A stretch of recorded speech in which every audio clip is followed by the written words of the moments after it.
ನಮಸ್ಕಾರ. ಮುಖ್ಯ ಪ್ರಾಣ ಬಂದ ಮನೆಗೆ ಸರಣಿ ಕಾರ್ಯಕ್ರಮದ ಇಂದಿನ ಸಂಚಿಕೆಗೆ ತಮ್ಮೆಲ್ಲರಿಗೂ ಹಾರ್ದಿಕ ಸ್ವಾಗತ.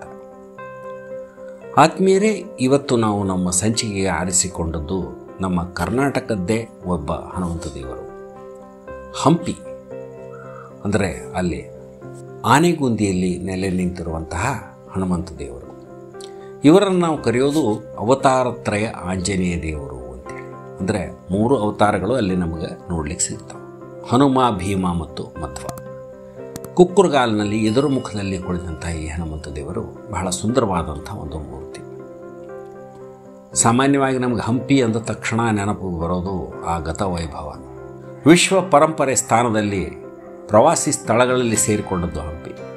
ಅದರ ವೈಭವ ನಮಗೆ ನೋಡಲಿಕ್ಕೆ ಇತಿಹಾಸದಲ್ಲಿ ಕೇಳ್ತೀವಿ, ಬಟ್ ನೋಡಲಿಕ್ಕೆ ಸಿಕ್ಕಿಲ್ಲ, ನಮ್ಮ ಎಷ್ಟೋ ಜನರಿಗೆ ಸಿಕ್ಕಿಲ್ಲ.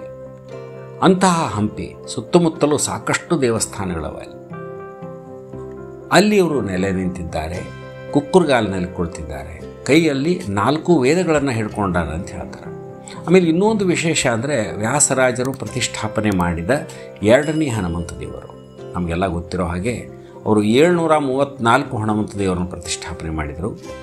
ಅವರು ಮಾಡಿದ ಮೊಟ್ಟ ಮೊದಲು ಹನುಮಂತ ದೇವರು ಅಂದರೆ ಹಂಪಿಯಲ್ಲಿಯೇ ತುಂಗಭದ್ರಾದಲ್ಲಿರುವಂತಹ ಆ ನದಿ ದಂಡೆ ಮೇಲಿರುವಂತಹ ಯಂತ್ರೋದ್ಧಾರಕ ಪ್ರಾಣದೇವರು. ನಂತರದಲ್ಲಿ ಇವರನ್ನು ಮಾಡಿದರು ಅಂತ ಹೇಳ್ತಾರೆ. ಭಾಳ ಸುಂದರವಾದಂಥ ಮೂರ್ತಿ. ನವವೃಂದಾವನ 9 ಯತಿಗಳ ವೃಂದಾವನ ಅಲ್ಲಿ ನಮಗೆ ನೋಡಲಿಕ್ಕೆ ಸಿಗ್ತಾವೆ. ಅಂತಹ ಸ್ಥಳದಲ್ಲಿ ಇವರು ಬಹಳ ಜಾಗೃತರಾಗಿದ್ದು ಎಲ್ಲರಿಗೂ ಅನುಗ್ರಹವನ್ನು ಮಾಡುತ್ತಿದ್ದಾರೆ.